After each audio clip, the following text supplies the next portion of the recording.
Today is January 1st, and about 3 days ago, I just discovered bullet journaling. How have I missed this? For years, I have carried around these notebooks, and I would just have it in my purse, and I didn't need a planner. I didn't need my calendar. It's on my phone nowadays. We have so much electronic, but I missed writing. So I would have these, and I'd make lists when I needed to, or jot down ideas and stuff. But it was, when I was kind of done with it, I'd just scribble through that, and I'd tear out the pages. You can see this one's well worn. I've torn out lots of the pages in it.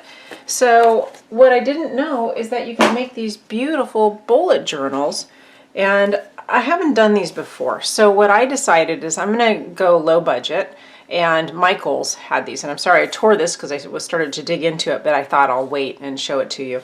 So Michael's had these Artist Loft journals for $5 each, and they had a stack of them right by the register. So I'm going to go ahead and pull this off. This is the dot version. They had lined and they had grids, and so this one has an elastic to keep it contained. It has a couple of bookmarks. Not sure if I'll use those just yet. And it has just some blank pages here in the beginning, but it does have a couple things that I liked. It had a nice index section, so you have a few pages here. And if you've never bullet journaled, I'm just going to go into some really basic bullet journaling on this one, but I will be coming back and showing you spreads. I'll explain what that is. Spreads that are great for crafters. So this one has a nice index section, and then it goes right into pages with dots. It is not numbered. So there are beautiful journals out there that actually have the index and the numbers. And the price difference, you know, depends on where you find it, but forgive me, I'll probably say it wrong, the leash term 1917s are very popular journals, and they have numbered pages. But it's about a $20 price difference. So I just thought, since I've never done it before, I'm just not going to invest that much. We'll see what I do next year. So there's about 250 pages in here. It's got kind of a hard bind. So I'm going to just show you the very basics of setting up a bullet journal. There's a website out there for bullet journaling. There are YouTube videos. There is the Bullet Journal Company that will give you a really great definition. And all you really need, you don't need some fancy journal, honestly. You need a notebook and a pen. Those two things will get you started on a basic bullet journal. So we're just going to go ahead, and I'm going to grab one of these pens here, and we're just going to write index at the top of this page. These are Pitt markers, by the way, and I'm a lefty. Let me tell you, these are great because I can write on the page, they dry very quickly, they don't bleed through to the back of the page, and I can write over my work and not smear it. It's perfect for lefties. It's really a nice pen for any kind of journaling. So this would be our index. And I'm going to do my best to have, you know, some pretty writing, because that's what journalers like to do. But I don't have the prettiest writing. I certainly won't be the most artistic journal, but there are lots of beautiful, beautiful videos out there where you can see artists at work. So you need an index, and here we just want to have our page and our topic or our title. I'm just going to call it topic. So I'm going to pass the rest of these line pages and leave that alone. The index, you'll see as I build the rest of the pages why we need the index. After the index, you want to have a key, and they have a system and recommendation. So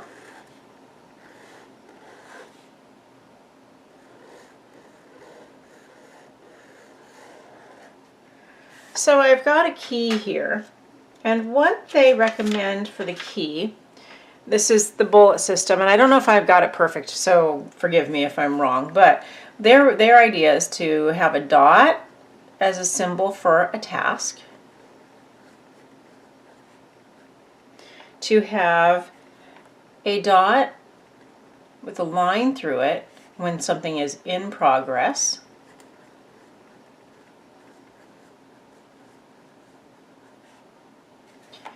that same dot with the line through it gets a line the other way when it is completed.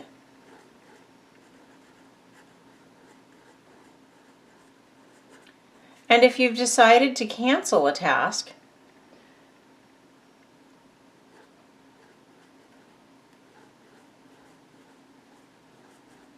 then you would just take that and line through it. And very quickly you get used to those symbols and know exactly what you're doing in any month, day, whatever to-do list you're working on.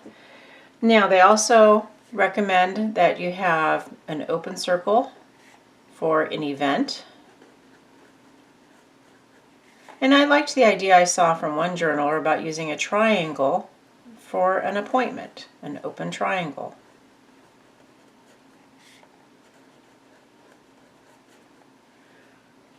You might also have a note, and you could use something to symbolize it. Most people use a dash. I like the idea of a star, brings attention to it. Or you might have had a fresh idea. And another thing I thought was really cute was doing a little light bulb.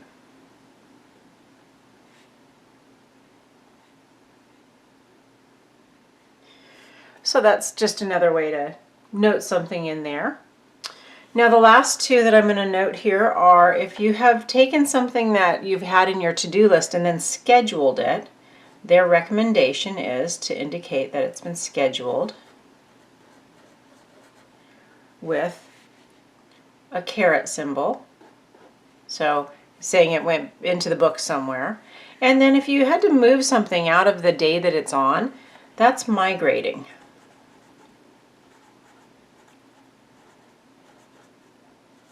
And I guess I'll keep using past tense since I did there. Migrating means you moved it somewhere forward or scheduled it into your future log.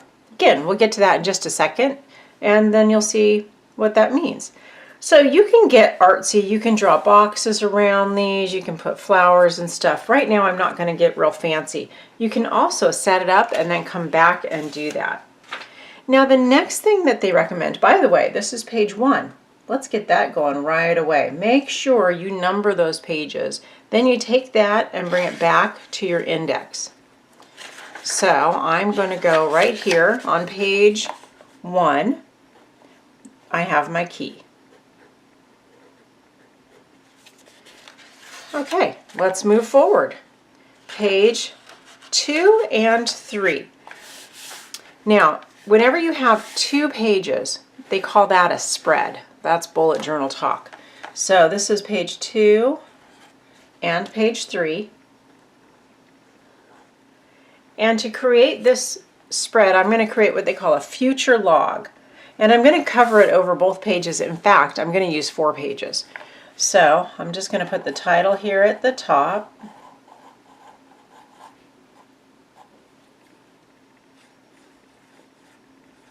And my best, very loose, handwriting, because I'm trying to be cool and journaly. And I'm going to also do this on page 4 and 5. And a future log, what that looks like is just every month of the year. And what you want that future log for is to go actually into the next year. When you move something out of your month and move it in to next year or bold planning for the current year, really, again, this is as flexible as you want it to be. So you can use it for your existing year and future planning. So what I just need to grab is I'm going to try to be neat and tidy, so I'm going to grab a ruler. Okay, so I've got my ruler. Now, you could take the time to count the dots, or you can eyeball it. Again, it's really about how detailed you are. So I'm just going to estimate it about 1/3 of the page, because I want to put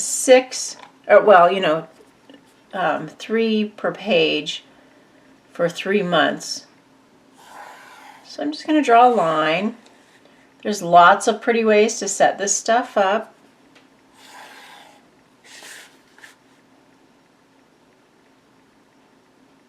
Try and use my dots there to my advantage.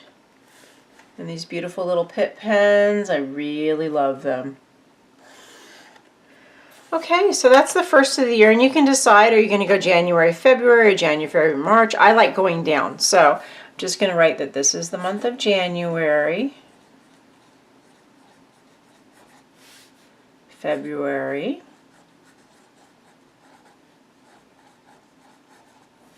March.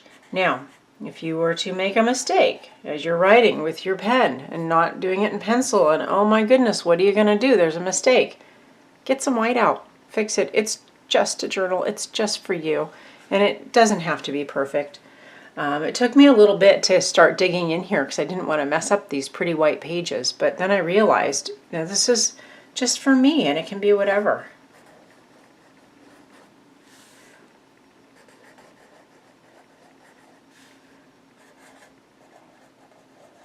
So this again is called the future log. Let's get some more lines going here.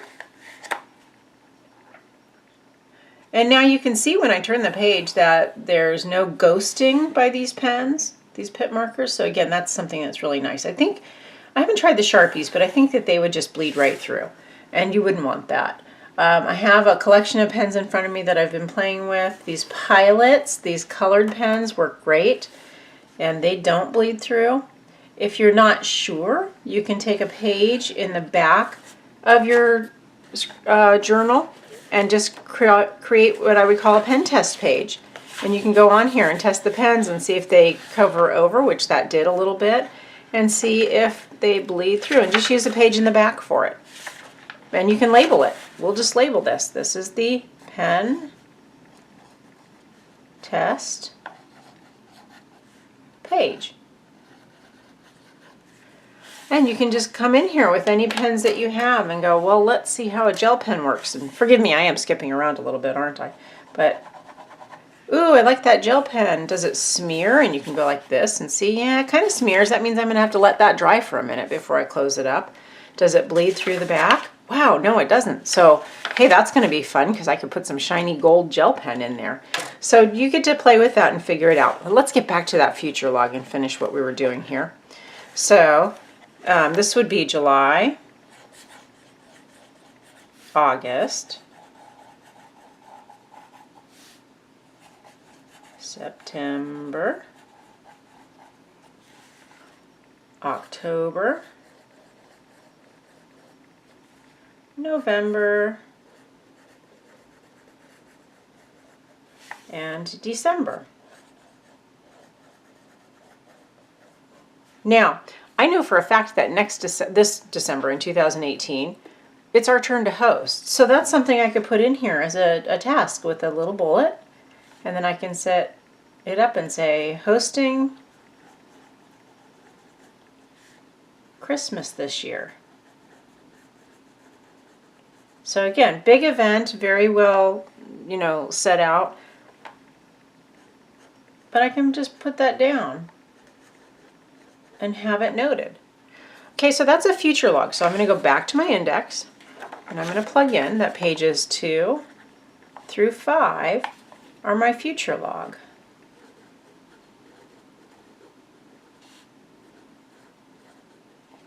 So after you've got your future log set up, then you can do a monthly. So a typical monthly spread via the bullet journal system would be to have the days of the month. Again, now let's number. This is page 6 and page 7. Would be typically to have the numbers of the month coming down. So you could list all the way to 31. To have January at the top. You can also put, now we know the first this year is on a Monday, so you can list your dates, Monday, Tuesday, Wednesday, Thursday, Friday. You can have the day, and then you leave some space here so that you can write in events that you have during the month. And you can also break it into a personal and business if you wanted to. So you might draw a line down here and put personal in one column and business in the other. Then that way you can put things over into the areas that they are going to be. So you just list that out.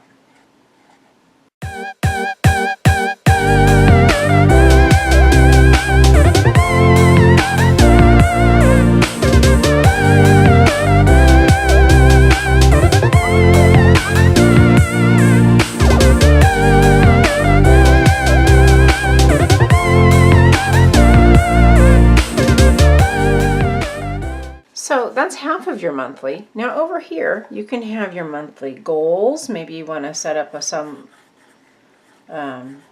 closer, not your long-term goals. Now we're just talking about your goals within the month. So maybe you'll have a little area here for your goals. You might want to have tasks to complete, and you can line these out any way you want. You could create a system here where maybe you have a couple of lists. You can set up your page any way you want. This is just one idea. So maybe you'll have goals, and maybe you'll have your tasks, your little to-dos for the month. And then maybe down here you'll put a notes section.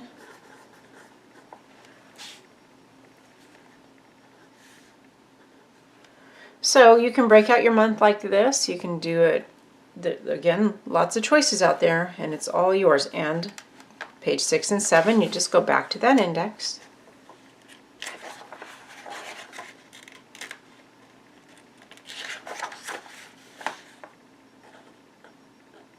And you say January.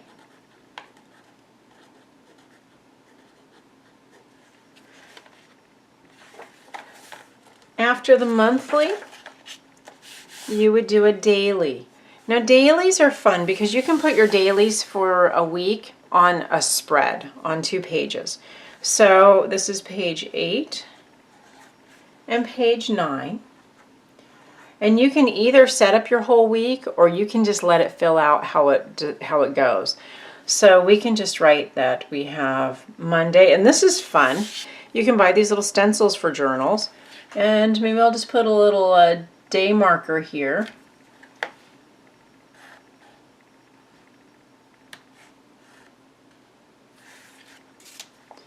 And put 1, and that is January. And I can put that's Monday. Now, here's where I may go through and list. I have a task to do, laundry. I hope you have better things to do than just laundry, but you know what I mean. I want to get some shopping done. How about, I have to set up my books for the next year, meaning, taxes. So bookkeeping for 2018. Maybe that's a good thing to do. So you go through and list whatever you need to do. You can put some notes in, etc. And then you can just either create a line or go on to the next day. And you can allow that space, and obviously you want to put 3 to 4 pages on each page to fit them in. So that's your daily log. And then as you go through, I got my laundry, I've already got the machine going. That's in progress. Shopping, been there, done that. Okay, completed. And setting up the bookkeeping, I just don't feel like it today. Or ever. I'm just going to cancel that. I wish. Can't really. Okay, so that's your Monday. You can just go on to the next date and set up your Tuesday. And you can just bring in another day marker. That way you have as much room as you need for that day. Within reason, you kind of still want to have 3 or 4 per day. But you can be silly and creative, and you can move them around and make the little flags all over the place, and they don't have to be neat. That's just part of the fun, right? We're still in January, and this is the 2nd day, and it's a Tuesday.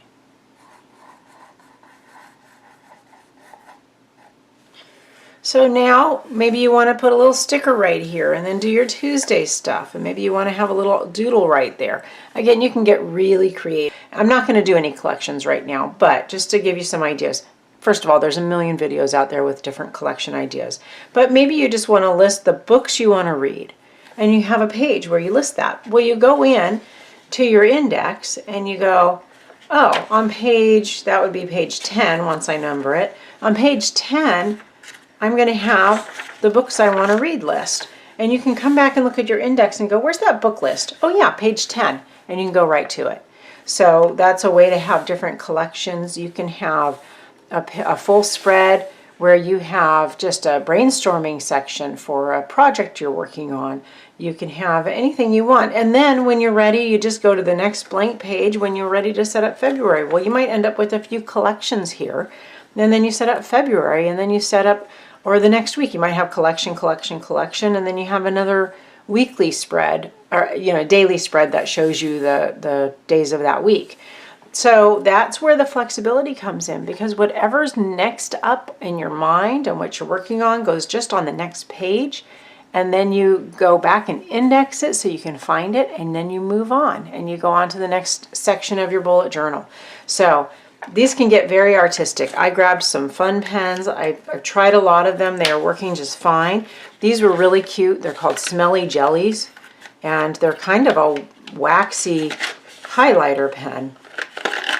And you can take these and make some color. Maybe I just want to have my index have a pretty color running through it. And you can draw and make it pretty. You can do whatever you want to decorate. You might want to highlight a month. I might want all my months to be highlighted so that they pop for me. There's other tricks out there that are really fun. You can take some washi tape on your monthly, and you can just tape along that edge. And I'm going to be going in and customizing it. So you get the general idea about how much fun you can have with a bullet journal. Now I'm going to tell you, with this $5 journal, there was one thing missing. I have a ruler, I have a little, actually this was too tall for the journal. I bought this at Michael's also. And it was a little too tall, so I think this was here, but I cut it off so I can just stick these with my journal. But the one thing that's missing in the inexpensive journal is pockets. There's no, in the Lifetime they have a pocket in the back. This one does not have that. So I'm going to just very quickly create a pocket to add to this and make my $5 journal as good as any $25 journal. So I have an old envelope that I'm just going to glue into the center here. I've got washi tape. I'm going to attach or decorate it with a little washi tape. I also had these little magnets I bought at Michael's, and I'm going to show you what I do with those. And I thought maybe just to make sure it'll last a whole year, I would secure it a little better. So I'm going to use a little bit of scrapbooking paper to kind of double line this. So what I've done is I took this envelope and I already put it on the back of here and sketched it out so that I can line the inside of the envelope. So I've got my outside line, but I'm going to cut it just a little inside of that so that it'll fit inside the envelope. So we'll slide this into the envelope.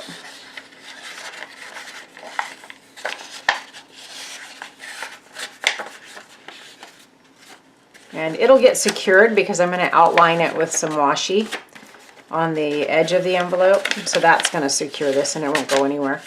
Okay, so I've just lined my envelope. I'm going to glue this all to the back here. All right. Take that envelope. Let's see where my crease is.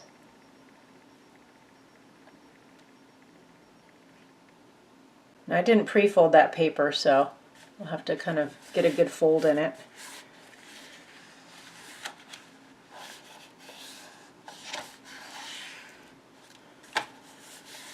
Yeah, that double layer, that gives it some substance, I think. And I had another reason why I wanted to have that nice light color. I'll show you in just a second. So I've got some pretty washi tape, and since my journal is pink, I'll go with the pink also here. And that's just to, you know, not have the edges catch on anything and get lifted up.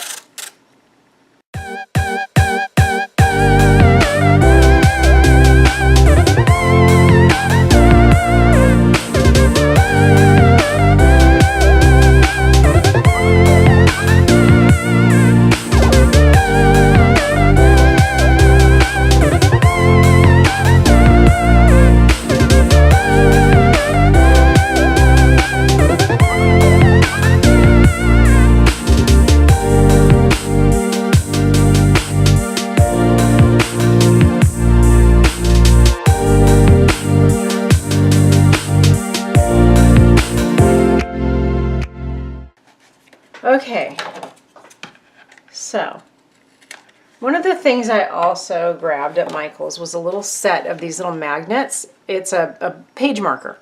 So you have a magnet on either side, and I thought, well, wouldn't that be just a perfect little device to hold my envelope closed? And it is. It works really well. So I'm just going to leave that right there. Put a little glue on one side. Of course, I'll need some time for this all to dry. These glue bottles take a little while. They have a nice super fine tip. I love them for things like quilling, but they can take a little while, and it was just the closest one, so I just grabbed it. So get a pretty good amount of glue on that. Don't get it out to the edges because it'll just spread out. And put that right where you want it and just glue that down.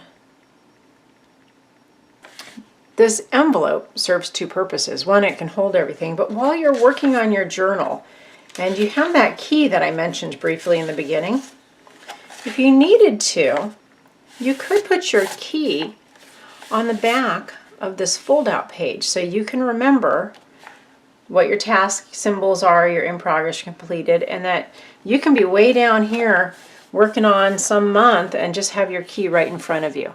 So that's just a thought of writing your key on the back of that.